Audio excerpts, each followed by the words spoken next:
ليه الشركات الكبيره بتشتغل بخطه واضحه وانت ماشيها على الله بالبركه كده تيجي زي ما تيجي؟ رمضان صيام وعباده مهمه جدا، بس برضه فرصه ننتهب عشان تنظم وقتك فيه. تعال نشوف ازاي ممكن نخطط يومنا زي الشركات الناجحه. الميجن والفيجن، حدد رؤيتك اليوميه. الشركات الناجحه عندها رؤيه ورساله، وانت لازم تسال نفسك ايه هدفك الاساسي النهارده؟ زي اعيش يوم متوازن بين العباده والشغل والعيله. خلي عندك اولويات واضحه. صيام بيعلمنا الالتزام، ما تستغل ده في يومك. ماركت اناليسيس، حلل وقتك قبل ما تبدا. زي ما الشركات بتحلل السوق قبل ما تبدا اي مشروع، انت كمان لازم تحلل يومك. عندك صلاه تراويح، جدول وقتها. عندك شغل مهم، حدد وقت مميز للتركيز عليه. عايز تعمل خير، حدد وقت بسيط يوم الجمعه عشان تتطوع عشان تساعد الناس التانيين.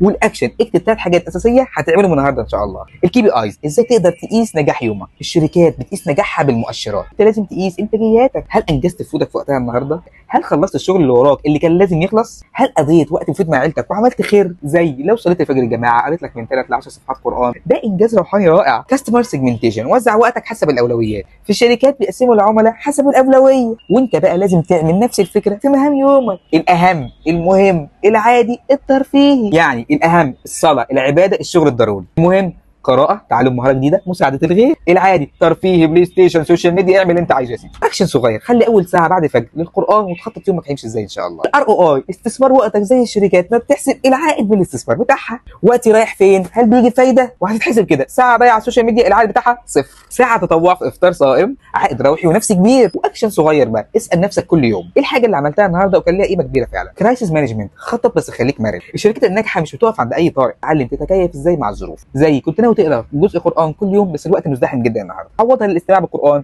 وانت ماشي وانت سايق. الاكشن، كن واقعي في خطتك وخليك مرن عشان لو حصل اي تغيير مفاجئ. اكزيت استراتيجي، راجع يومك قبل ما تنام. الشركات الكبيره عندها تقارير يوميه وانت لازم تحلل يومك كل ليله. وقبل ما تنام اسال نفسك ايه اللي نجحت فيه النهارده، وايه اللي ممكن احسنه بكره، وايه الحاجه اللي استفدتها النهارده وخلت يومي احسن. وخصص اخر 10 دقائق قبل النوم لمراجعه يومك ووضع هدف بسيط لبكره. وتحدي النهارده بقى، ايه الحاجه اللي هتضيفها لروتينك اليومي في رمضان بعد الفيديو ده؟ شاركنا بخطتك في الكومنتات لعلنا نستفيد.